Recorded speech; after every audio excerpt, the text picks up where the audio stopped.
are the God of miracles. You gave me joy and peace within, Lord.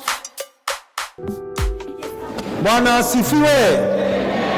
Amen. Nataka tuchukue wakati ambao si mrefu sana kwa sababu naona kwamba kuna mambo mengi yako mbele zetu. Ningependa kwamba tuombe kwanza ndivyo tuweze kusikia ujumbe ule Bwana amenipatia siku ya leo. Let's pray. Baba, katika jina la Yesu Kristo ninakushukuru Bwana kwa sababu ya kunipa nafasi tena kusimama kwenye madhabahu yako Bwana, kuweza kushiriki neno lako.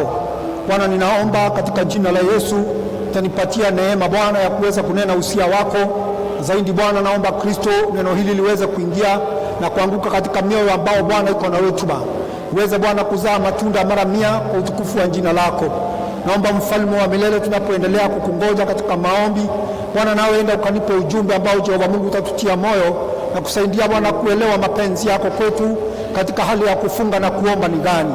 Najikabidhi mikononi mwako Bwana wakati unapoenda kunena Bwana, kanijaze roho wako na kanipatie usemi, na Bwana kila mmoja ambaye anasikia Jehova Mungu akabarikiwe katika jina la Yesu naomba nikiamini.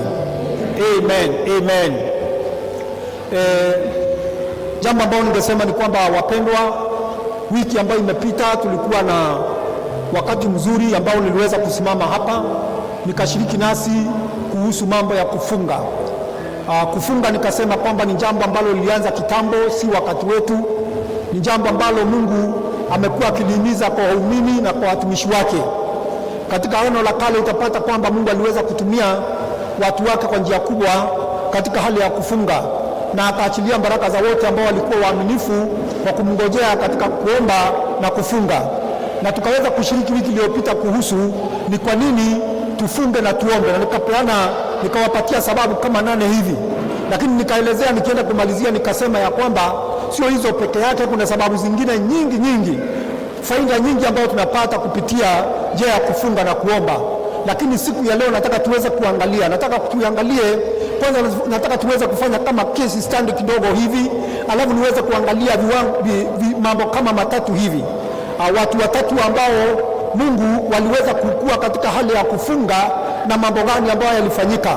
Kama vile ambavyo tuko mbele za Mungu katika hali ya kufunga na kuomba, tukae tukijua ya kwamba yale ambao Bwana aliweza kuachilia kwa maisha yao, baraka ambao walipata, hata na sisi pia tutaweza kuzipata. Kwa hivyo ningependa kwamba tuangalie, kuna andiko ambao tuliangalia katika kitabu ambao ni ya Marko. Angalia katika kitabu ambao ni ya Marko mlango ambao ni wa 9. Naamini kwamba Roho wa Bwana ataweza kutunenea. So I want us to read katika kitabu ambao ni ya Marko katika mlango ambao ni wa 9. I want us to read the book of Mark chapter 9 from verses 17. Now, maandiko inasema hivi, nataka tusome kutoka 17 mpaka mstari wa 29. Tuliweza kusoma katika huo mlango mstari mmoja tu. Leo nataka tuweze kusoma kutoka juu ndio tuweze kujifundisha jambo. Maandiko inasema kwamba then one of the crowd answered and said, "Teacher, I brought you my son who has a mute spirit. And wherever it seizes him, it throws him down. He foams at the mouth, gnaws his teeth, and becomes rigid. So I spoke to your disciples that they should cast it out, but they could not." Verses 19. He answered him and said, "O faithless generation, how long shall I be with you? How long shall I bear with you? Bring him to me." Verses 20. Then they brought him to him, and when he saw him, immediately the spirit convulsed him, and he fell on the ground and wallowed, foaming at the mouth. Verse 21. So he asked his father, "How long has this been happening to him?" And he said, "From childhood." Verses 22. And after he has thrown him both in the fire and in the water to destroy him. But if you can do anything, have compassion on us and help us.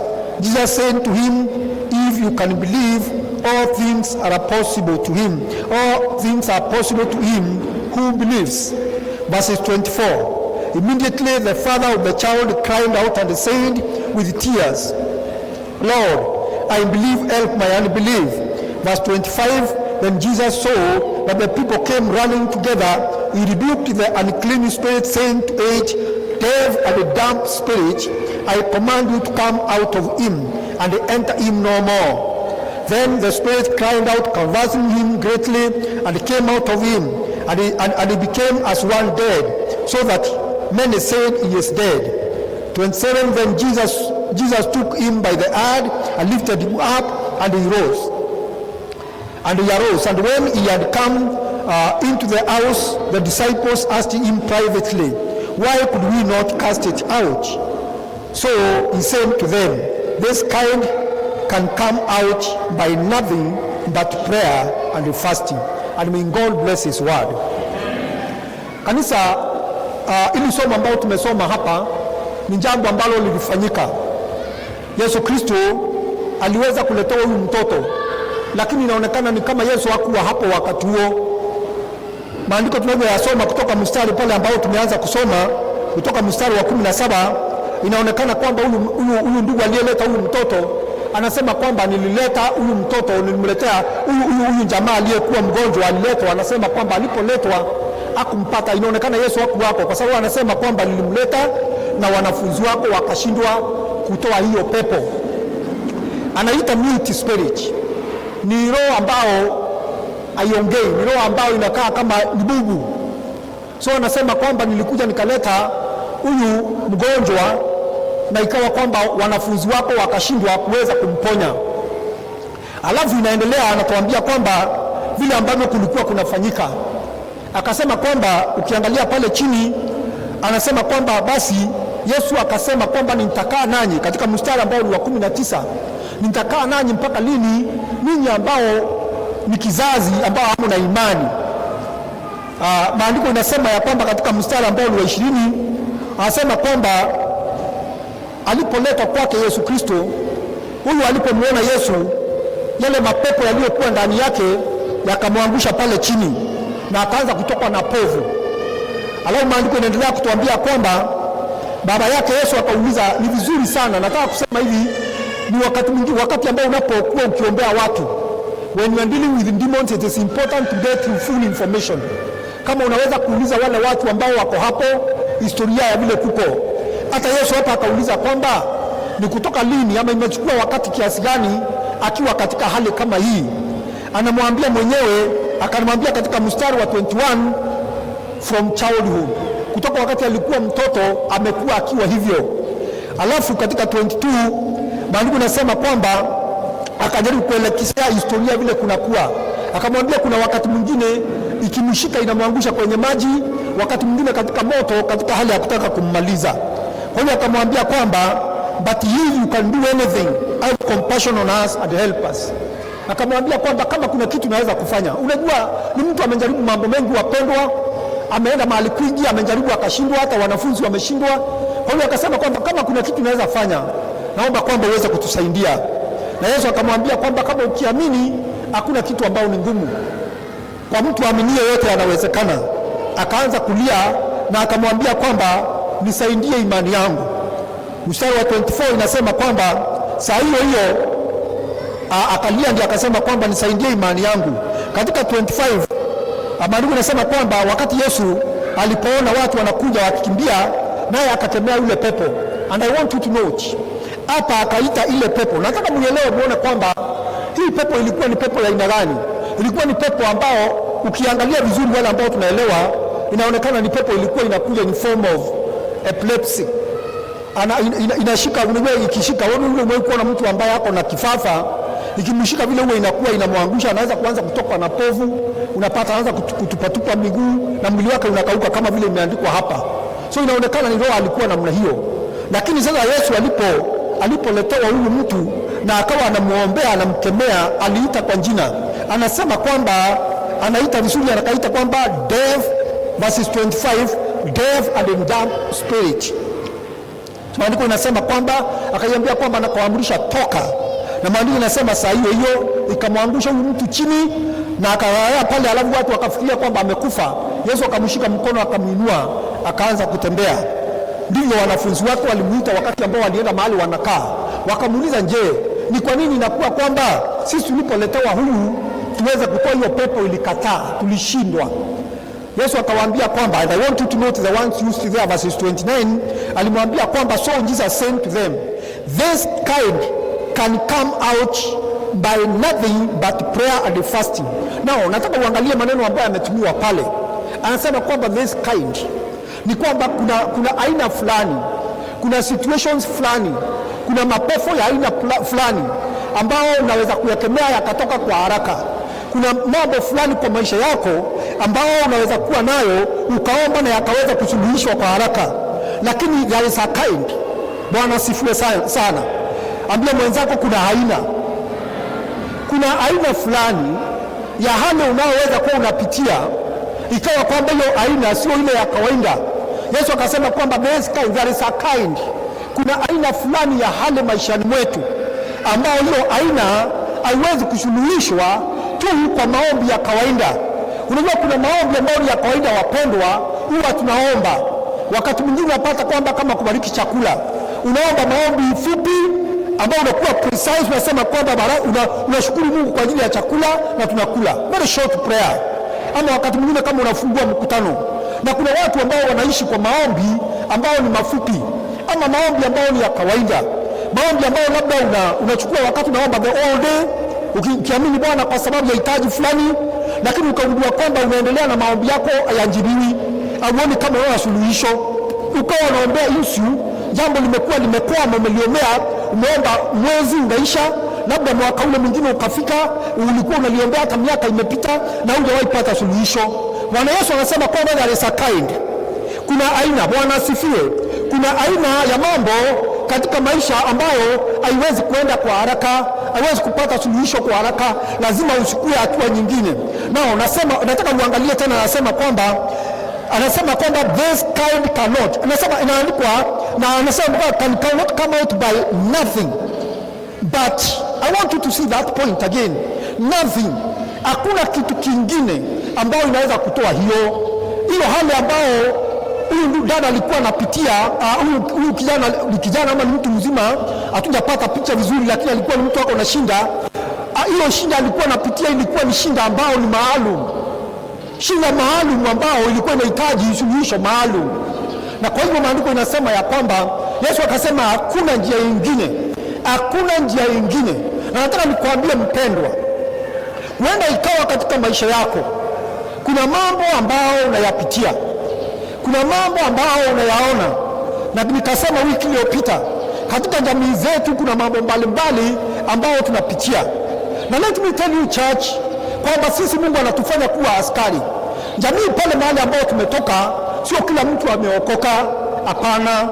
Kuna wengine hawamjui Mungu, wengine wanaishi maisha yao ya dhambi. Lakini wewe ambao Mungu amekufungua macho ukaweza kumjua kama mwokozi wa maisha yako, huyu Mungu amekusaidia wewe uweze kuwa ni askari, uwe bawabu kwa nyumba yenu. Bwana asifiwe. Mwambie mwenzako wewe ni bawabu kwa nyumba yenu, wewe ni askari, you are the watchman of your family. Ukisimame pale uweze kuelewa ni mambo gani yanafanyika. Kuna jamii nyingi wapendwa ambao zinateseka, inafikia mambo magumu, mambo ambayo ni maalum kama haya. Yesu anatuambia hapa, anasema kwamba hii haiwezi kutoka tu just like that, lazima tuchukue hatua nyingine. Na hatua ambayo tunaambiwa hapa wapendwa ni hatua ambayo ni ya kuomba. Nataka pia uangalie kwamba kuna roho. Yesu alisema hii roho ya aina gani? Ukiangalia hapa Yesu alisema kwamba it is deaf and dumb. Bwana asifiwe. Nasikia deaf and dumb ni kumaanisha kwamba si kama wewe kujaribu kudili na mtu ambaye deaf and dumb. Yeye asikii na masikio na haongei. Kuna situation my friend kwa maisha ya wanadamu ambao zinakuanga deaf and dumb, ni bubu na ni kiziwi. Ukijaribu kukemea, I don't know kama umejaribu, kuna pepo ingine unaenda unajaribu ndugu yangu kutoa, unapata kwamba imekwama. Kuna wakati mmoja nakumbuka tulikuwa tunaombea mtu ambaye alikuwa na pepo. Unaomba, unawekelea mikono na unaanza kuona ni kama unawekelea sio mikono, unaanza kukemea ile pepo, unarudi tena unaanza kuona ni kama kuna ushindi, unapata kwamba hakuna ushindi, unarudi tena unakaa pale 1 hour, 2 hours, 3 hours, na bado yule mtu uko pale. Tuko katika tumeenda katika mission, tumekuwa na wakati mgumu mpaka wakati wa jioni usiku, kama ndizo inaenda kuingia, ninaona kwamba yule pepo ataanza kusikia na ataanza kurespond na mwishowe akatoka. Kitu najaribu kusema ni kwamba kuna mapepo, kuna aina fulani, si pepo peke yake. Na nataka niwaambie kanisa, kuna aina fulani ya situations, kuna aina fulani ya hali katika jamii ambayo inapata kwamba imekwama, imekuwa kwamba ni bubu na inakuwa kwamba ni kiziwi. Hata useme aisemi na wewe, hata ukemee aisikii unasema nini, iko pale. Kile kitu ambacho kinahitajika uchukue hatua pia ambayo ni maalum, na ile hatua ambayo ni maalum ndio iweze kufanya kazi. Inahitajika kwamba tufuate vile Yesu alifanya hapa. Wanafunzi wake wakamwambia, unajua alikuwa amewafundisha, amekuwa na wao, na naamini kwamba haukuwa wakati wa kwanza kufanya kazi ya kuombea wagonjwa kwa wanafunzi wake. Akawauliza, kwani mimi nitakaa nanyi mpaka lini? Hii kizazi ambao hakina imani. So kitu ambacho inahitajika wapendwa ni kwamba tuweze kuchukua imani yetu iinuke juu, na kuna kitu ambacho tunaita catalyst. Ukiangalia katika wale ambao wamefanya chemistry, unaelewa kwamba catalyst huwa inawekwa ndani ya chemical iweze kureact kwa haraka, na ile kitu ambayo inafanyika ni kwamba kuna catalyst ya maombi. Bwana asifiwe sana. Kuna catalyst, ukichukua hiyo weke kwenye maombi yako inakuwa na nguvu. Nasema nini hapa? Yesu akasema kwamba ukiamini, akamwambia kwamba ukiamini hakuna kitu ambao haiwezekani. Na kwa hivyo akamwambia kwamba Lord help my unbelief. Na nakwambia mpendwa kwamba Yesu anatuchallenge, anatuambia kwamba kunahitajika vitu viwili ama vitu vitatu katika hali ya muujiza ambao tunahitaji kwa kitu ambao kimekwama. Jambo la kwanza anasema kwamba wahitaji maombi, hilo huwezi kuiondoa. Jambo la pili anasema kwamba maombi yako yawe na imani ambao ni timilifu. Jambo la tatu anasema ya kwamba uweze kuweka kufunga na kufunga katika jambo hilo. Na kufunga ule ya kufast au kufunga ndio catalyst ya maombi yako. Unapoomba mpendo utashangaa. Bwana asifiwe sana. Mimi katika maisha yangu nataka niwaambie kabisa, katika maisha yangu ama witness here, na Mungu akinisaidia wiki inakuja, kama nitakumbuka, Mungu anisaidie, kama nitakumbuka naweza kuja na kitabu ambao kitabu nimeandika maombi yangu ya miaka ya 80s. Kitabu kirefu namna hii, najua kiko nyumbani, taangalia mahali kiko. Mimi naendanga nikiangalia kitabu wapendwa, na iangalia hivi nasema Mungu huwa hasahau. Kanisa, Bwana asifiwe. Mimi nilikuwa naenda wapi? Mnakumbuka nyakati hizo mahali ambayo ilikuwa center ya maombi, wale ambao wamekuwa kwa wokovu wakati mrefu, tulikuwa tunaenda Karura kule kwa caves. Nimekuwa nikiingia kule miaka hiyo katika maombi.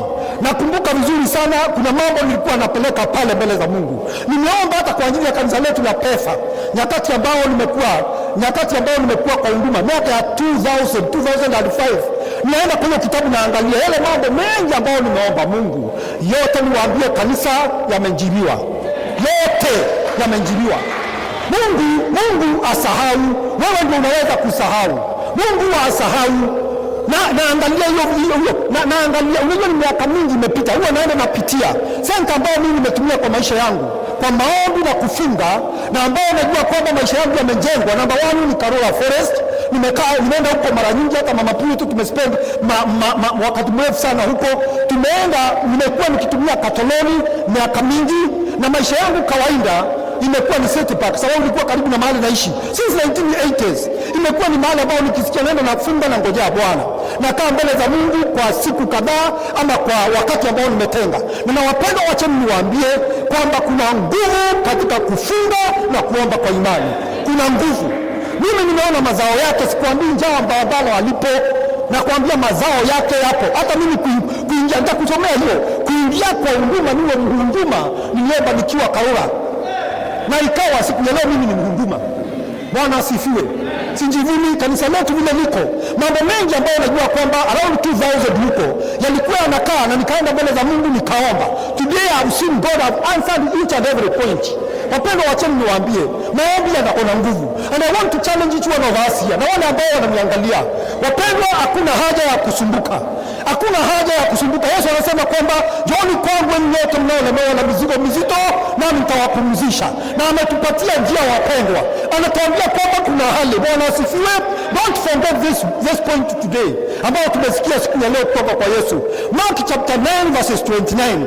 Anakuambia kwamba kuna vitu viwili. Kuna mambo rahisi ya kuombea kwa maombi ya kawaida, na kuna maombi mengine, kuna mambo mengine yanahitaji maombi maalum. Na maombi maalum yanahitaji uweze kuongeza a catalyst in them katika hali ya kufunga na kuomba. Na nakwambia utaona majibu. Bwana asifiwe.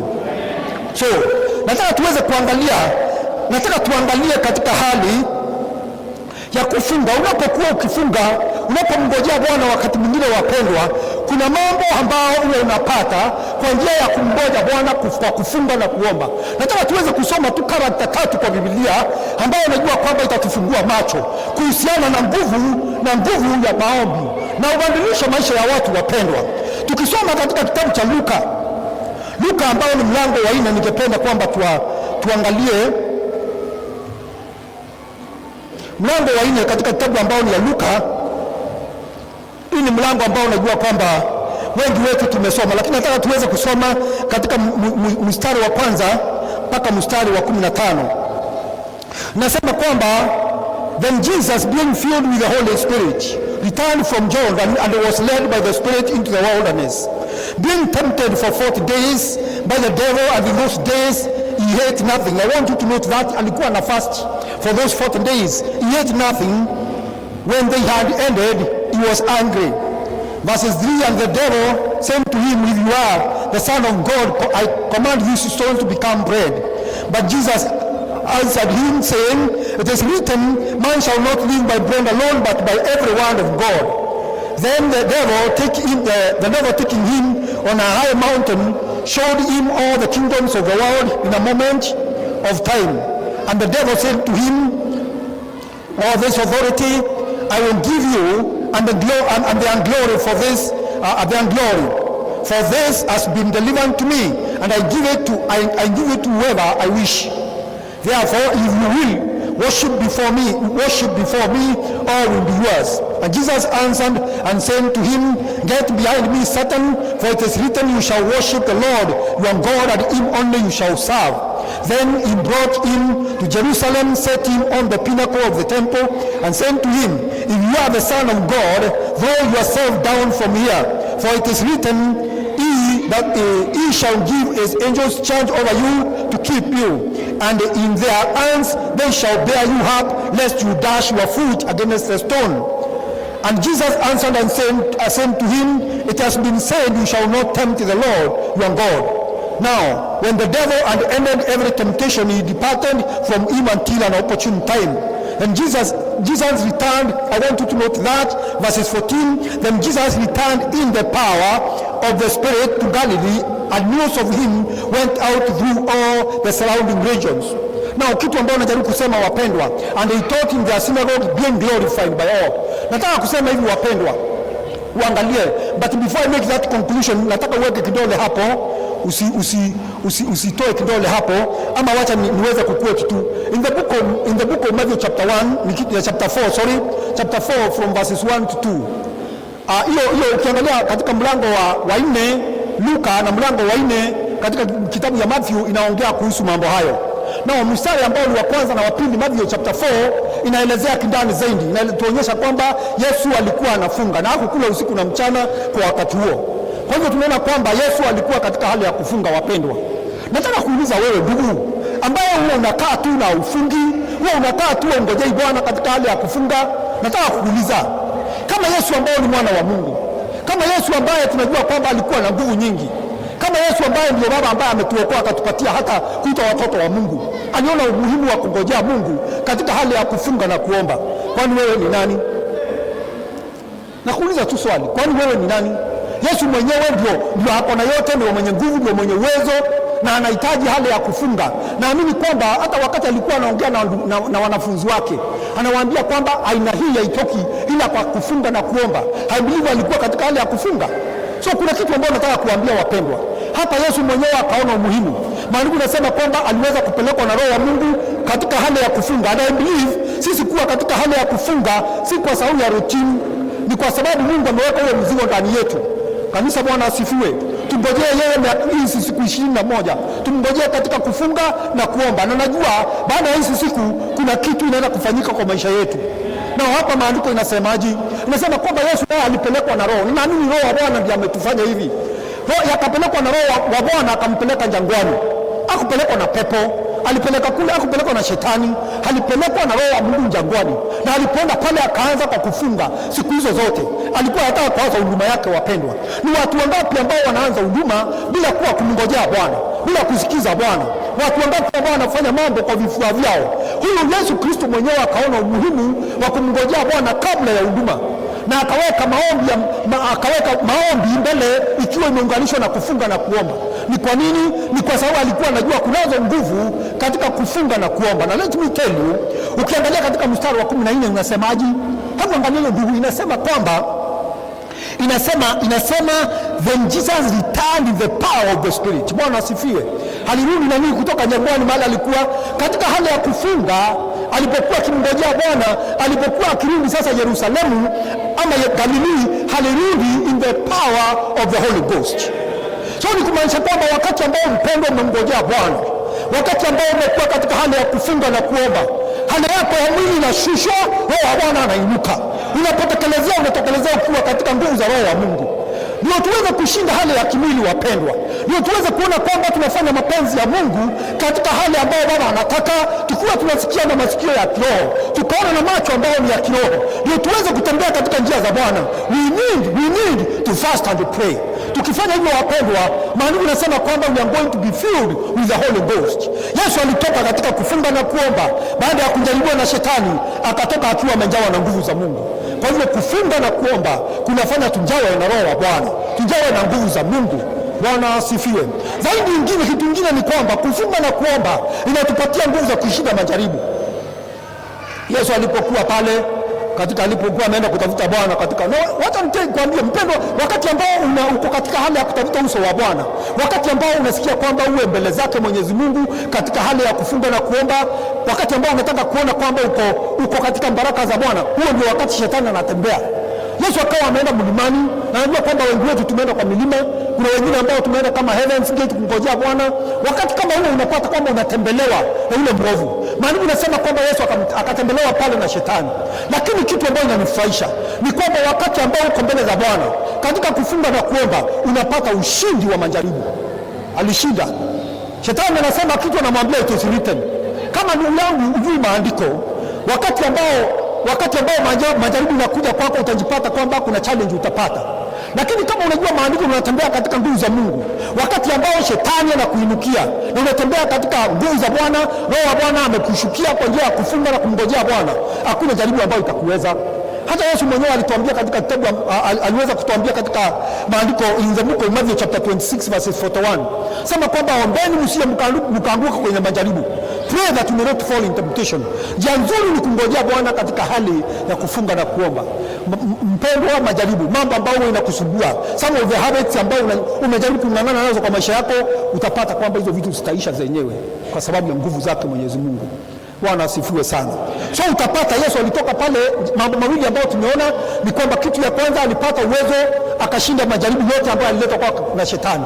Akija hivi anamwambia kwamba it is written. Anamwambia kwamba bagauza mkate uweze kuwa chakula hule kwa sababu uko na njaa. Shetani anakulenga kwetu wakati ambao we in great need. Yesu alikuwa amekaa siku ngapi? Siku 40 anaweza kula kitu.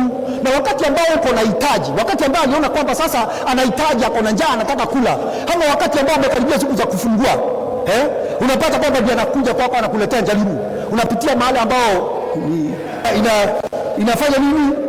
Inapinduliwa, ambao unasikia alafu ni ile kitu ambao inavutia, unasikia na kuvutia. Unajua watu wanavutiwa na vitu mbalimbali, sijui ni vitu gani. So kile kitu ambacho unapenda sana ndio kama huyo, ndio kitu wewe unasikia na karangwa hapo. Alafu wewe unapitia pale unasema kwamba ai bwana, hii sitapita, nitakuja kuambia wana mambo mengine baadaye, acha mimi nikule. Unaingia hapo, unaenda unakula, alafu ukikula unapata kwamba utukufu wote ulikuwa umepata kwa hizo siku umepotea. Shetani anapiga makofi, anasema haleluya, nimeshinda. So shetani anafanya hivyo wakati ambao uko in great need, ndio anatokelezea. Yesu alikuwa wakati huo siku yake ya kufungua ilikuwa imefika.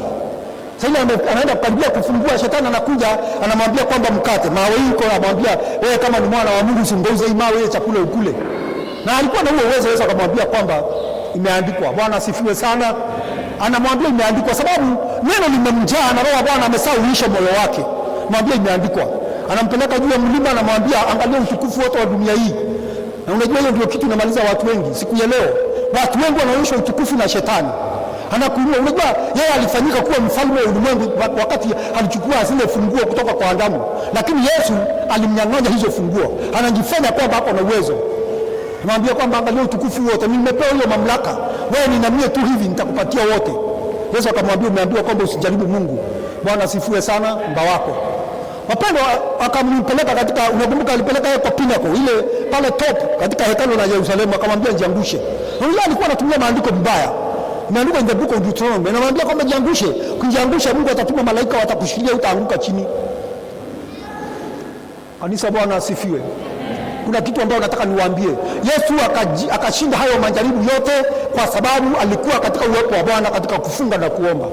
Unataka kushinda majaribu, huwezi kuniambia my brother ati ndugu ambaye amekuwa akingojea Bwana katika kufunga na kuomba, amekuwa katika uwepo wa Bwana, ati jaribu inakuja na mwangusha. Ni ngumu sana, kwa sababu nguvu za Mungu zimejaa ndani yake.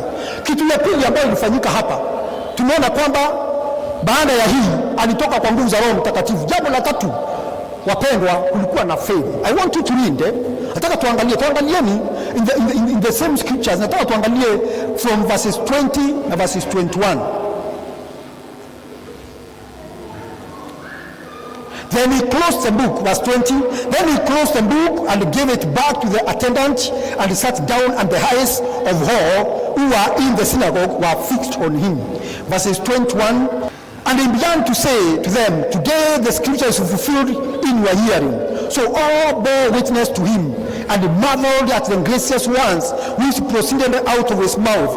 And they said, is this not Joseph's son? Unasikia watu wenyewe ndio wanashangaa, wanaulizana kwamba huyu si mtoto wa Yusufu tunamjua. Unapata kwamba wapendwa, ukiendelea kusoma hapo chini unaweza kwamba there was fame. Bwana aliweza kumjaza na roho wake na akamtumia kwa njia kubwa, akawa kwamba anaposema mbele za watu wanaulizana kwamba si mtu tunamjua. The power of God that's going to come upon you during the time of prayer and fasting, it transforms you to be somebody else. Unaelewa mpendwa? Unakuwa mtu mwingine. Unapata kwamba watu wanashangaa. Kuna hekima fulani Mungu anakupatia, sio ile ya kawaida. Watu wanaulizana, sio ile tumejuanga, kwani imekuwa haji? Kwani ni nini ambayo iko tofauti na huyu mtu? Ni kwa nini? Ni kwa sababu umekuwa katika uwepo wa Mungu katika hali ya kufunga na kuomba. Yesu akawa kwamba ukienda pale chini kumejaa verses zinasema kwamba, na ikawa kwamba ile utukufu ambao waliweka ilikuwa nyingi kuhusu Yesu. Nataka uweze kuangalia katika mstari ambao ni wa 32. The same. Nasemaji 32 anasema kwamba, and they were astonished as his teaching, for his word was with authority. Bwana asifiwe. Angalia 36 to 37. 36 anasema kwamba, then they were all amazed and spoke among themselves, saying, what a word this is! For with authority and power he commands the unclean spirits, and they come out.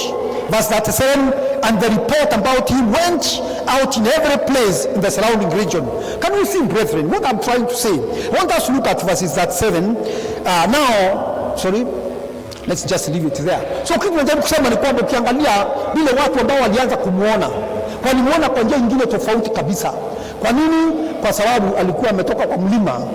Haleluya! Alitoka kwa mlima katika uso wa Bwana katika hali ya kuomba. Si maombi tu ya kawaida, kufunga na kuomba. Na kama unatamani hayo, fanya hivyo ndugu yangu. Haleluya! Fanya hivyo. Nguvu za Mungu, roho wa Bwana, mambo ya ajabu yakitendeka na kubadilishwa kwako wewe mwenyewe. Ukiangalia in the Old Testament, roho wa Mungu alipokuwa anashuka pia juu ya watu wa Mungu. Mtu kama Sauli, wakati roho alishuka juu yake, juu ya Daudi na manabii, maana nasema kwamba they were entirely to be other person. Sio yule mtu alikuwa akitambo alikuwa anajulikana na watu wanaona wanasema kwamba ni huyu kweli. Kama unataka kubadilishwa ndugu yangu, ngojea Bwana katika maombi. Na kama unataka kukaa kama kawaida ndugu, na kuhurumia sana, na Bwana tusaidie. So unapata kwamba baada ya Yesu Kristo kuweza kwenda mlimani katika kufunga na kuomba, hali yake ikabadilika.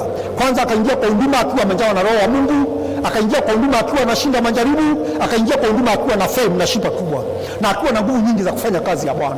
Wapendwa, naomba kwamba Mungu atupatie roho kama huyo. Hallelujah.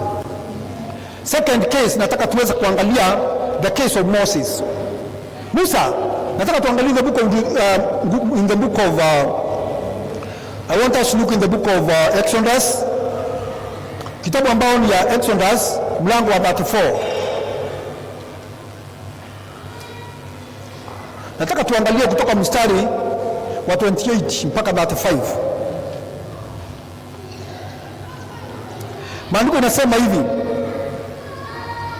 So he was there with the Lord 40 days and 40 nights. He neither ate bread nor drank water, and he wrote on the tablets the words of the covenant, the 10 commandments.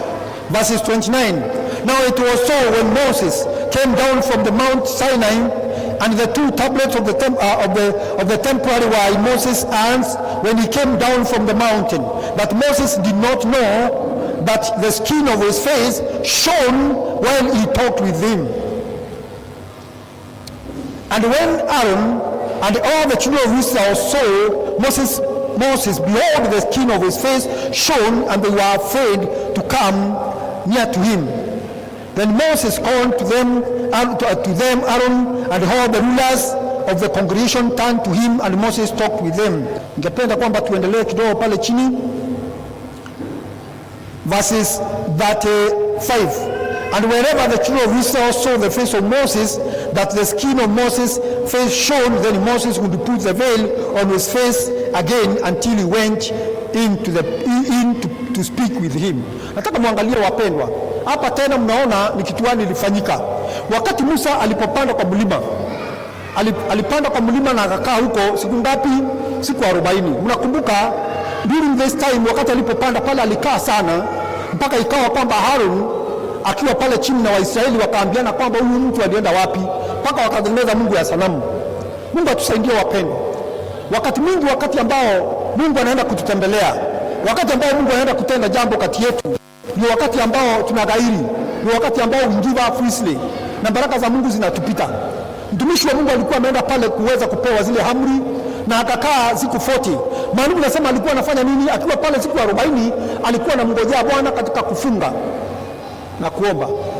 Na sitaki kuatia moyo kwamba uende ukae siku 40 bila kula wala kunywa. It is normally not recommended to us kufanya hivyo. Tunaenda siku 40 kama tunatumia method ambayo tuliona ilikuwa inatumika na Daniel. Unakuwa kwamba unakunywa vitu kidogo kidogo, unaweza kuendelea siku hizo zote. Hii ni mafundisho naweza kufundisha siku nyingine. Lakini yeye alikaa pale siku 40 katika hali ya kufunga.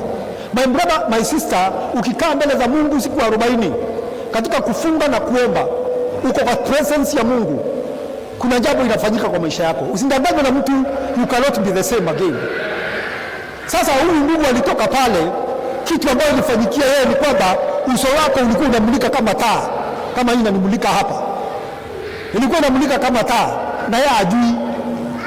So wakati anakuja anaona watu wanafunika macho, anashindwa ni nini? Ndiye akakuja kukumbuka kwamba kwa sababu ya kuwa kwa presence ya Mungu kwa wakati mrefu. Kanisa, Bwana asifiwe. Kwa sababu ya kukaa kwa presence ya Mungu kwa wakati mrefu katika maombi na kufunga, kumbe ile presence ya Mungu imeingia ndani yake. Huyo Mungu anakuwa na utukufu mwingi. Ule utukufu kwamba hata ukimwona labda huwezi kuishi. So utukufu wa Mungu ukawa kwamba kwa sababu ya kukaa karibu naye kwa wakati mrefu 40 days, ule utukufu ukawa pia umemfunika yeye. Hata wakati anaokelezea kwa watu namna hii, anatokelezea ile kwa kwamba yeye sasa hii glory ya Mungu inaweza kuonekana na watu. Inakuwa kwamba inakuwa too much for them. Ule uwepo ikawa kwa uso wake unametameta, unamulika kama taa, wakaanza kufunika. So akawafundisha kwamba wakati wote akitokelezea wao wanafunika na vitambaa nyuso zao.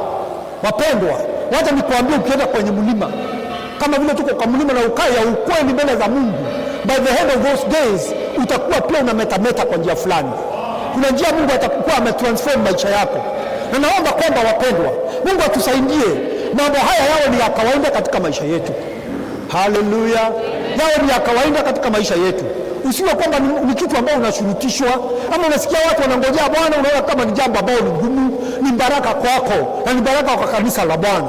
Kwa hiyo naomba kwamba wapendwa, kama unataka transformation kwa maisha yako kiroho na kimwili, hali ya maisha yako na jamii yako, huduma yako, jambo la muhimu kufanya niweze kuwa kwa uwepo wa Mungu katika kufunga na kuomba. Nataka tuangalie kesi namba 3 ambayo nataka tuangalie siku ya leo. Nataka tuangalie katika kesi ambayo ni ya Danieli. Na kesi ambayo ni ya Danieli is a bit very special. Nataka uangalie the book of Daniel. Nataka tuangalie katika mlango ambao ni wa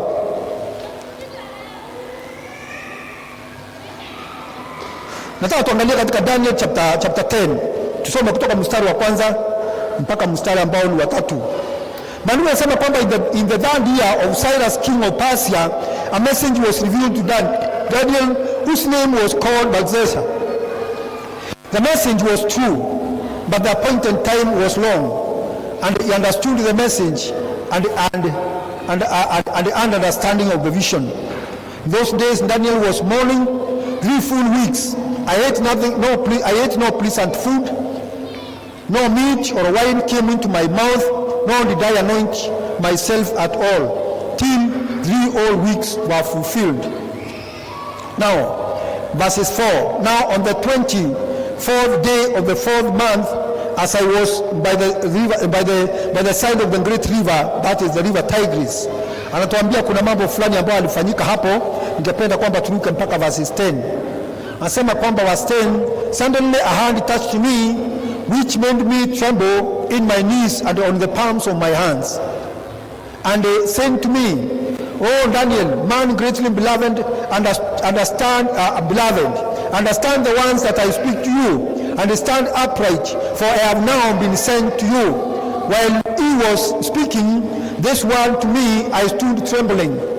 Then he said to me, "Do not fear, Daniel, for from the first day that you set your heart to understand and to humble yourself before your God, your wants were heard, and I have come because of your wants.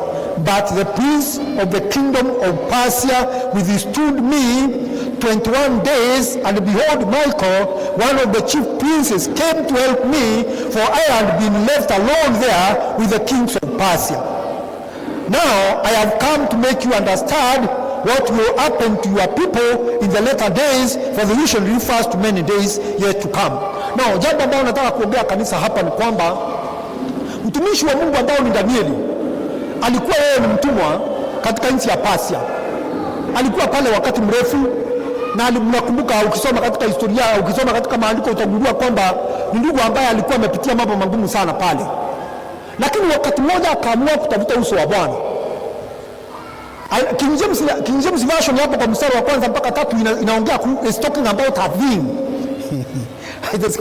The message is not being called, katika New King James inasema kwamba ni message. King James inaita thing. It's a thing that he did not know. Maana inasema kwamba akaamua kutafuta uso wa Bwana ndio aweze kuelewa ni kwa nini wanateseka namna hiyo. Wamekaa miaka 70 katika mateso, miaka 70 wapendwa katika mateso, na hajui ni kwa nini. Katikati ya Waisraeli wote waliokuwa katika Persia ni wengi, kukatokea mmoja ambaye alikuwa anauliza maswali. Na naomba katika jina la Yesu, kanisa hili litokee mmoja anaweza maswali. Naomba katika jina la Yesu, jamii yenu itokee mmoja anaweza uliza maswali. Akauliza, ni kwa nini miaka 70 sisi tuwe mateka katika nchi ya wengine? Kwa nini? Na akawa na hiyo maswali. Kwa hivyo akasema kwamba nitaenda kufunga siku ngapi? 21 days. Na unapata kwamba alifunga kufunga ambao alikuwa anatumia vitu soft. Vitu vingine anasema pale hata alikuwa asitumii. Maandiko yanasema kwamba katika hali yake ya kufunga, siku ya kwanza alipoanza, not this, maandiko, the first day alipoanza kufunga ndio jawabu lake lilitumwa na Mungu. Umeanza tu kwa sababu Mungu anaona moyo wako vile umejitolea, akapewa jawabu. Lakini there is what we call territorial spirits. I will teach one day about this. Territorial spirits.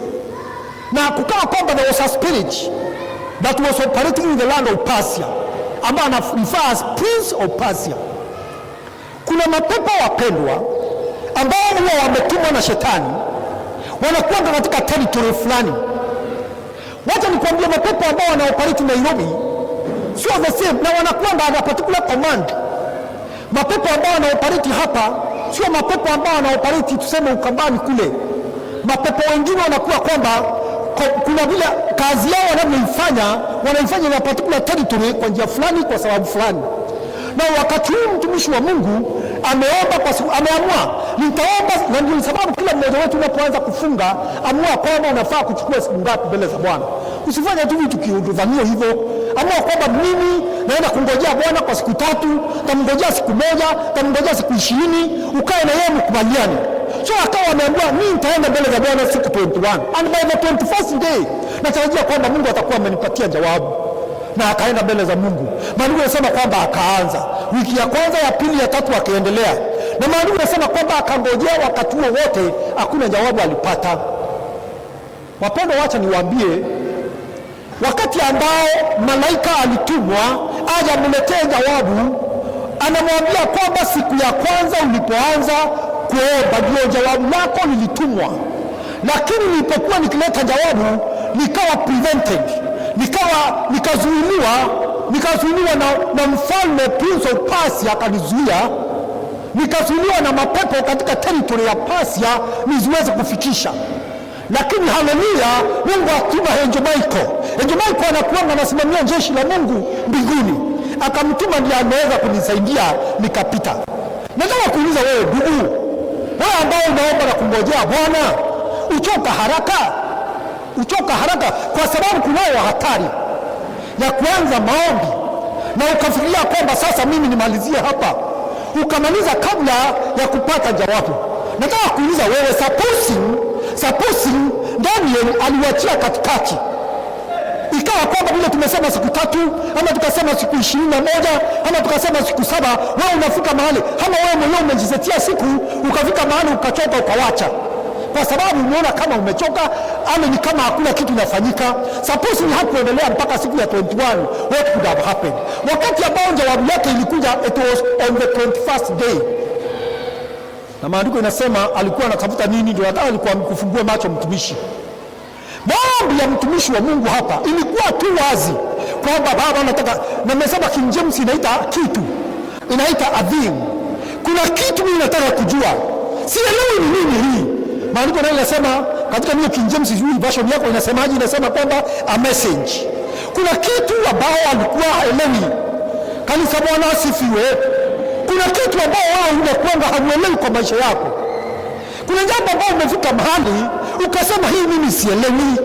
Unafikiria sio wewe ukatafuta wazee ambao wako na hekima wakueleze. Kama unasema kwamba nitaenda kwa nani anisaidie.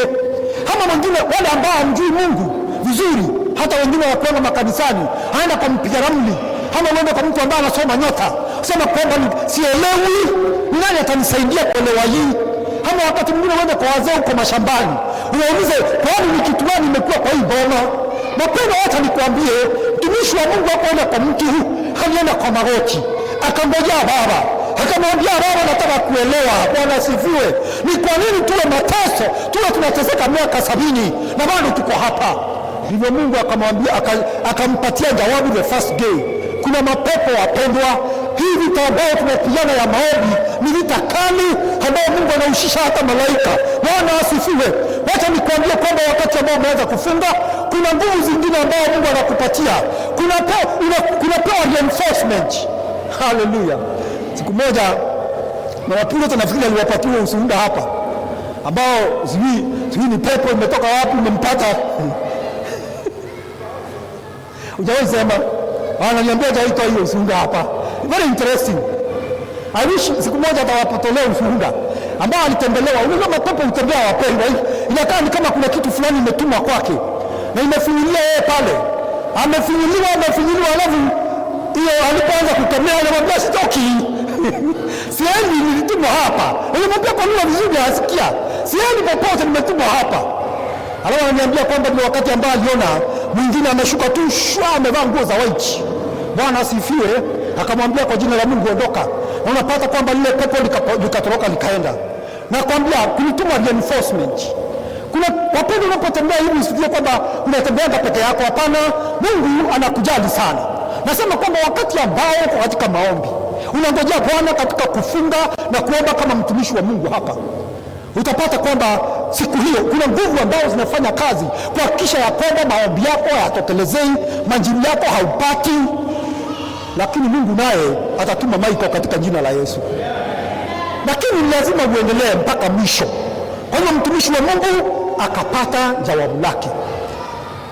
Nashukuru Bwana kwa sababu hiyo. Bwana asifiwe sana. Akapata jawabu lake. Na sisi pia sisi pia wapendwa, nataka niseme ya kwamba hakuna jambo ambalo linaweza kuwa ngumu kwetu, kwa sababu Yesu ametupatia silaha yote. Wapendwa, kama umeitafakari ile silaha tuko nayo mikononi. Kanisa, Bwana asifiwe. Imagine silaha Mungu atusaidie. Uko na neno, uko na jina, uko na damu. Haleluya. Sasa umeongezwa ingine, kufunga na kuomba. Yesu anakuambia kwamba sasa hiyo ndio upanga ambao zile vitu vimekwama inakwamua. Sasa wewe unataka nini? Sasa niambie, na imani pia iko hapo. Niambie, ukikombine hizo vitu pamoja alafu ulipie, kuna mbao inapita hiyo, kuna pepo ambao unaweza kusimama mbele yako. Bwana asifiwe. Tusimameni. Kuna pepo ambao inapita hiyo. Let's stand on our feet. So nawatia moyo wapendwa, kwamba tuwe na tamaa na tutamani sana sana kuwa watu wa kuomba na kufunga. Wacha kufunga hiyo routine kwetu, lakini iwe na purpose. Unajua kuna vitu mimi huwa siamini kwamba utaanza kufunga tu without a purpose, kwa sababu Biblia inanifundisha hivyo. Wakati ambao unafunga ukiwa unajua unafunga kwa nini. Ukiwa kwamba itakuwa kwamba hauna sababu, itakuwa ni kama kuzusia chakula.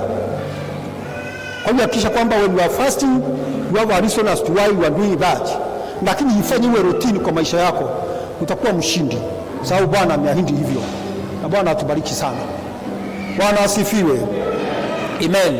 My desire and my prayer for each one and every one of us ni kwamba tuwe watu wa kukaa kwenye mlima, tuwe watu wa kutafuta uso wa Bwana katika njia ya kufunga na kuomba, ndivyo tuweze kuwa washindi katika imani yetu.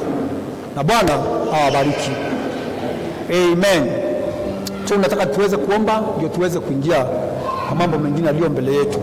Inua mikono mbele zako tuweze kuomba pamoja.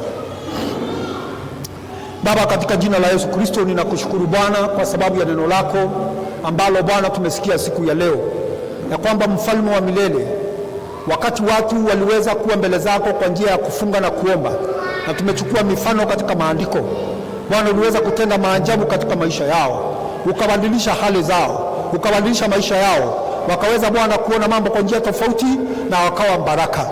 Naomba katika jina la Yesu, Mungu, nasi pia ukatusaidie kama ulivyomfanyia Bwana Yesu wakati alitoka Bwana kwenye jangwa na Roho wako akuwa amemjaa mfalme.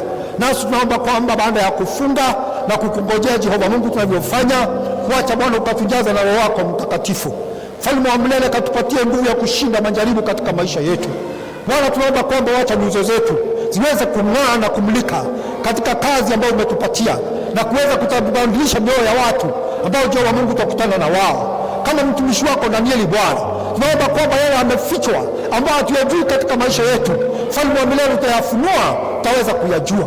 Na Bwana, kama kuna mapepo ambao Bwana ni mbubu hawasikii mfalme na hawaneni, naomba katika jina la Yesu, baada ya wakati wote ataondoka haya mapepo, na Bwana tutaweza kuona ushindi katika maisha yetu, katika huduma yako na katika mambo yetu mweka mikononi mwetu. Nasema asante ni kwa sababu ya kutupatia silaha hizi ambazo zina ushindi mkubwa. Jina lako libarikiwe Bwana, na ni katika jina la Yesu naomba nikiamini. Amen. Let's appreciate the Lord. Father, we thank you and bless your holy name. Asante Bwana kwa kutupenda hivyo. Asante. Bwana wabariki. We testify.